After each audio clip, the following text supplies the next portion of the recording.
পৃথিবী থেকে সবচেয়ে কাছের যে তারাটা প্রক্সিমা সেন্ট্রাই তার নাম, ওইখানে পিকনিকে যাব। তো এই যে রকেটটা দিয়ে যাব অ্যাপোলো 11, এটা কত দ্রুত চলে এটা আগে শোনেন। এই অ্যাপোলো 11 সেকেন্ডে চলে 11 কিলোমিটার বেগে, মিনিটে চলে 660 কিলোমিটার বেগে, আর ঘন্টায় চলে 39,000 কিলোমিটার বেগে। সুবহানাল্লাহ, মজা করে কইতে পারলেন না? 39,000 কিলোমিটার বেগে ঘন্টায় চলে। যেই রকেটটা অ্যাপোলো 11 ঘন্টায় চলে কত হাজার কিলোমিটার বেগে? 39,000 কিলোমিটার বেগে। 39,000 কিলোমিটার বেগে ছোটে এরকম একটা রকেট দিয়ে যদি পৃথিবীর সবচেয়ে কাছের তারায় আমরা পৌঁছতে চাই, আমাদের 1,15,000 বছর লেগে যাবে।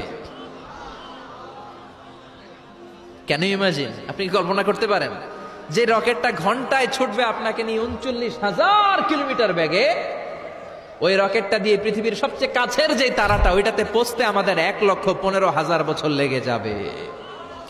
তার মানে আল্লাহ যদি বলে যা আজারি কি আর করবি, তোর যখন এত শখ হয়েছে, যারা যারা হাত তুলছে তোরে আর ওদেরকে আমি 1,15,000 বছর হায়াত দিয়ে দিলাম। তা আমরা যদি যাইতে শুরু করি, বাকি যারা হাত তোলে নাই এরা মরে ভূত হয়ে যাবে। শুধু এরা না, এদের নাতিপুতিও মরে শেষ, আমাদের নাতিপুতিও শেষ। সবাই মরতে মরতে মরতে মরতে 6,000 প্রজন্ম, 6,000 জেনারেশন যখন মরে ভূত হয়ে যাবে, তখন আমাদের ওই তারার মধ্যে নামার সময় হবে।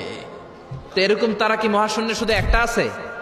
কত হাজার আছে কেউ জানে না। চিল্লায় বলেন ঠিক কিনা?